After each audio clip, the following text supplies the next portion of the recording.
नमस्कार, दिल्ली न्यूज में आपका बहुत बहुत स्वागत है। चलिए देखते हैं आज की 25 फटाफट काम की और महत्वपूर्ण बड़ी खबरों को।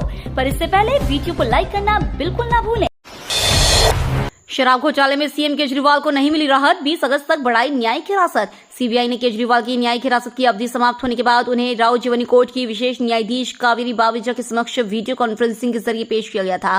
न्यायाधीश ने केजरीवाल की पेशी के बाद उनकी हिरासत 20 अगस्त तक के लिए बढ़ा दी। वहीं अदालत इस मामले में केजरीवाल के खिलाफ सीबीआई द्वारा दायर पूरक आरोप पत्र पर 12 अगस्त को संज्ञान ले सकती। केजरीवाल को घोटाले से जुड़े मनी लॉन्ड्रिंग मामले में सबसे पहले ईडी ने 21 मार्च को मुख्यमंत्री आवास से गिरफ्तार किया था, जिसके कुछ ही घंटों बाद दिल्ली हाई कोर्ट ने गिरफ्तारी से अंतरिम संरक्षण के उनके अनुरोध को अस्वीकार कर दिया था। मंत्री आतिशी ने स्कूल की नई बिल्डिंग का किया निरीक्षण, अधिकारियों को दिए सख्त निर्देश। दिल्ली की शिक्षा मंत्री आतिशी ने गुरुवार को मंडावली में बन रही स्कूल की नई बिल्डिंग का निरीक्षण किया। उनके साथ शिक्षा विभाग और पीडब्ल्यूडी के अधिकारी भी मौजूद रहे। बता दें कि बिल्डिंग का काम लगभग पूरा हो चुका है। मंत्री ने अधिकारियों को निर्देश दिए कि जल्द से जल्द फिनिशिंग का कार्य पूरा किया जाए। शिक्षा मंत्री ने कहा कि पूर्व शिक्षा मंत्री मनीष सिसोदिया के विधानसभा क्षेत्र में यह स्कूल बनकर तैयार हो रहा है। हर बच्चे तक विश्व स्तरीय शिक्षा पहुंचाने के विजन का हिस्सा है। दिल्ली का हर एक बच्चा बेहतर शिक्षा पाने का हकदार है। सड़क दुर्घटनाओं पर लगेगी रोक, दिल्ली सरकार ने किए सख्त गाइडलाइंस लागू।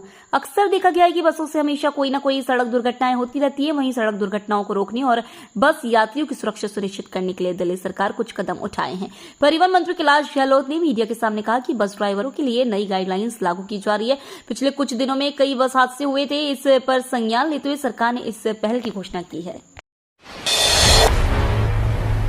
दिल्ली में तिरंगा फहराने को लेकर सियासत तेज, बीजेपी कांग्रेस का अरविंद केजरीवाल पर हमला। दिल्ली शराब घोटाले मामले में जेल में बंद मुख्यमंत्री अरविंद केजरीवाल ने 15 अगस्त के लिए एलजी वीके सक्सेना को बुधवार यानी 7 अगस्त को पत्र लिखा। अपने लेटर में उन्होंने लिखा कि इस बार 15 अगस्त को मेरी जगह पर मंत्री आतिशी दिल्ली के मुख्य समारोह में हिस्सा लेंगी और ध्वजारोहण करेंगी। सीएम केजरीवाल के इस पत्र को लेकर अब दिल्ली की सियासत गर्मा गई है। बीजेपी और कांग्रेस इसको लेकर आम आदमी पार्टी पर हमलावर है। वीरेंद्र सचदेवा ने मुख्यमंत्री अरविंद केजरीवाल पर हमला बोला है। उन्होंने कहा कि यह एक संवैधानिक प्रक्रिया है। अरविंद केजरीवाल ने इससे पहले 2014 में भी इस संविधान प्रक्रिया का अपमान किया था, जब उन्होंने राजपथ पर धरना देकर स्वतंत्रता दिवस समारोह को बाधित करने की कोशिश की थी। दिल्ली की जेलों में शौचालयों की दयनीय स्थिति को लेकर हाईकोर्ट की केजरीवाल सरकार को फटकार।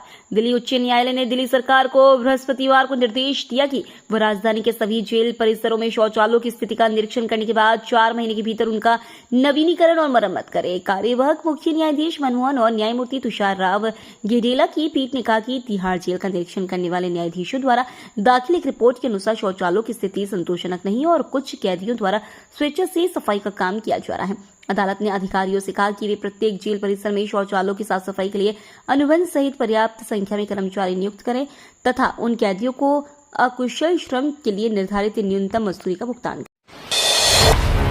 यमुना बैंक पर ट्रेन के सामने कूदकर शख्स ने दी जान, 15 मिनट तक मेट्रो सेवा बाधित। दिल्ली के यमुना बैंक मेट्रो स्टेशन पर गुरुवार को एक शख्स आत्महत्या की नियत से ट्रेन के सामने कूद गया। ट्रेन की चपेट में आने की वजह से उसकी मौत हो गई। मृतक के पास से एक सुसाइड नोट भी मिला है। इसमें आत्महत्या की वजह आर्थिक संकट और स्वास्थ्य कारणों को बताया गया है। एक सीनियर पुलिस अफसर ने बताया कि गुरुवार को Yamuna bank metro station controller का फोन आया कि एक शख्स यहां ट्रेन के सामने कूद गया है। इसके बाद तुरंत वहां एक पुलिस टीम भेजी गई। मौके से घायल व्यक्ति को उठाकर एलबीएस अस्पताल लाया गया, जहां डॉक्टरों ने उसे मृत घोषित कर दिया।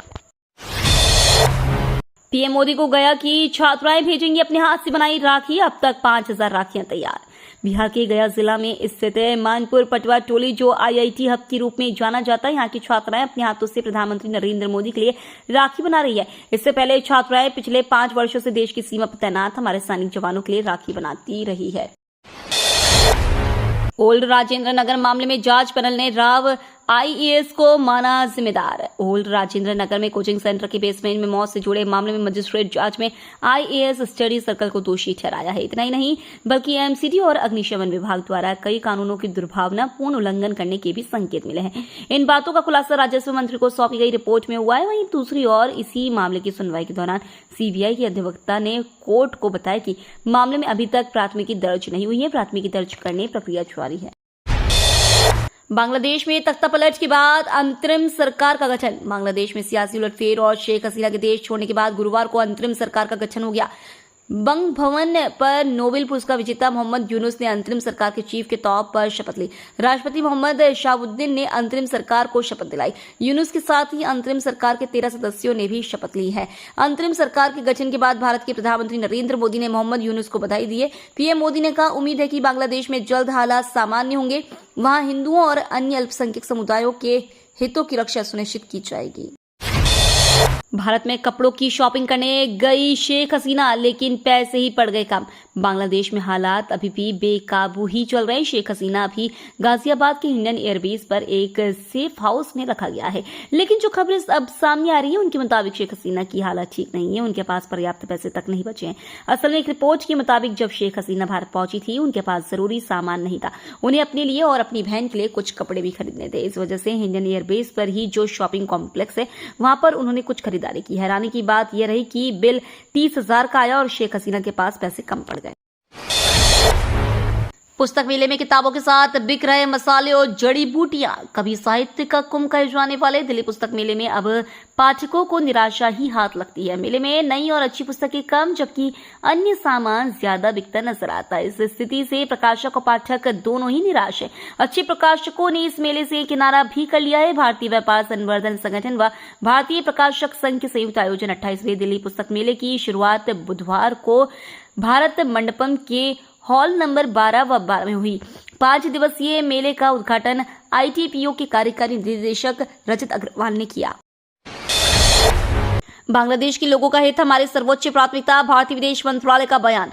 बांग्लादेश में जारी हिंसा के बीच भारतीय विदेश मंत्रालय ने बांग्लादेशी नागरिकों के हितों की रक्षा को लेकर प्रतिबद्धता जताई है। भारतीय विदेश मंत्रालय ने कहा है कि जहां तक भारत का सवाल है, बांग्लादेश के नागरिकों के हित हमारे लिए सर्वोच्च प्राथमिकता रखते हैं। विदेश मंत्रालय ने कहा कि हम बांग्लादेश में कानून और व्यवस्था की पुनः स्थापना की उम्मीद रखते हैं। विदेश मंत्रालय के अनुसार बांग्लादेश में हिंसा से जुड़ी खबरें अभी भी सामने आ रही हैं।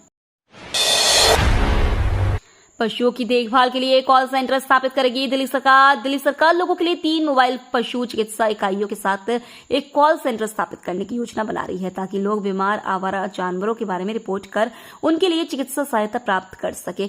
विकास विभाग की पशुपालन इकाई के अधिकारियों ने बताया कि केंद्र स्थापित करने के लिए अनुरोध प्रस्ताव जारी किया है। एक अधिकारी ने कहा, दिल्ली सरकार ने पशुधन को उनके दरवाजे पर बेहतर पशु चिकित्सा सेवाएं प्रदान करने के लिए ऐसे मॉडल की संकल्पना की है जहां पशु चिकित्सा सेवाएं उपलब्ध नहीं है और पशु मालिकों को पशु चिकित्सा सहायता की आवश्यकता है। उन्होंने कहा, मोबाइल पशु चिकित्सालयों के माध्यम से प्राप्त कॉल पर आवारा जानवरों को भी पशु चिकित्सा सेवाएं प्रदान की जाएंगी।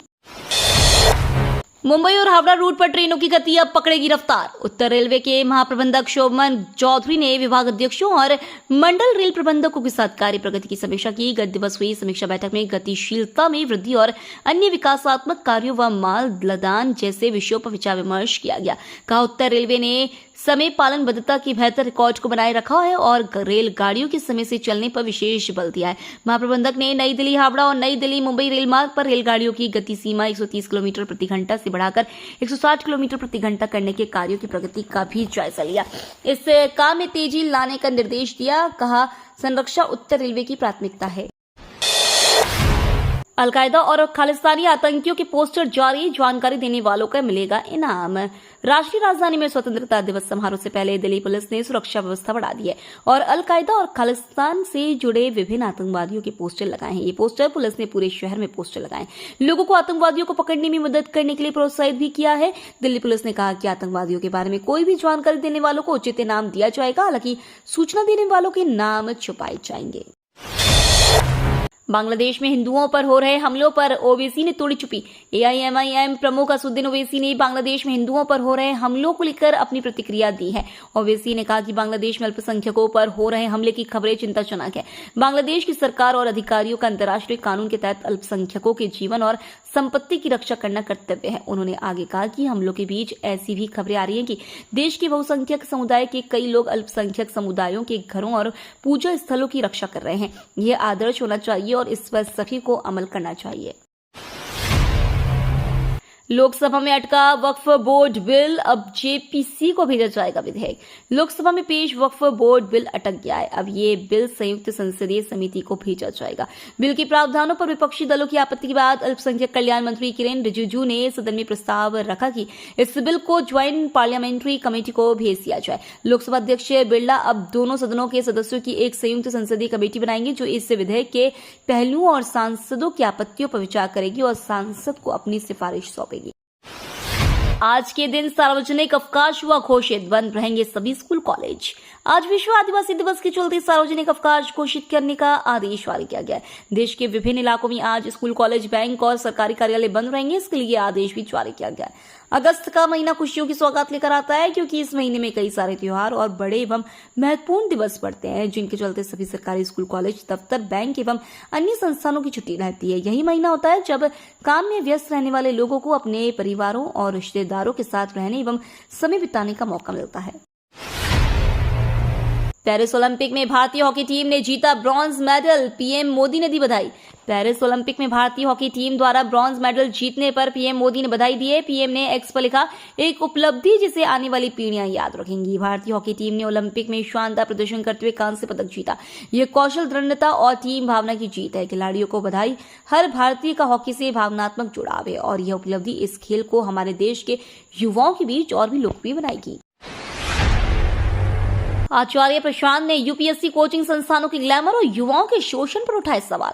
प्रशांत अद्वैत फाउंडेशन के संस्थापक एवं पूर्व सिविल सेवा अधिकारी आचार्य प्रशांत ने कहा कि कोचिंग संस्थान पहले युवाओं को सरकारी नौकरी के भ्रमजाल में फंसाकर बड़े बड़े सपने दिखाते हैं और उसके बाद उनका जमकर शोषण करते हैं। कोचिंग संस्थानों को इतना ग्लैमरस कर दिया गया है कि छोटी सी भी सरकारी नौकरी का मीडिया में जमकर प्रचार किया जाता है। इंटरव्यू होते हैं, पूरे पेज के विज्ञापन जारी किए जाते हैं। फिर जब कोई बहुत ही दुखद घटना घट जाती है तब हम इन मुद्दों को उठाते हैं। आज जो मुद्दे मीडिया में छाए हुए हैं। दिल्ली के ये बेस्ट रेस्टोरेंट में तिरंगे व्यंजनों के साथ मनाएं आजादी का जश्न। देश भर में स्वतंत्रता दिवस मनाने की तैयारियां शुरू हो चुकी है। दिल्ली के लोग भी इस दिन को बड़े ही उत्साह के साथ सेलिब्रेट करते हैं। दिल्ली के कनॉट प्लेस की रीगल बिल्डिंग में दरियागंज रेस्टोरेंट है जो कि 1947 से अपने व्यंजनों का स्वाद परोस रहे हैं। स्वर्गीय कुंदन लाल जग्गी ने इस रेस्टोरेंट की शुरुआत की थी। स्वतंत्रता दिवस के इस दिन रेस्टोरेंट में खासी तैयारियां की जाती हैं। यहाँ आप उत्तर भारतीय और मुगलई व्यंजनों का स्वाद ले सकते हैं। यही नहीं, आजादी के वक्त के व्यंजनों को भी उसी स्वाद के साथ आज भी परोसा जाता है। यहाँ की दाल मखनी का स्वाद चखने के लिए तो दूर दूर से लोग पहुंचते हैं।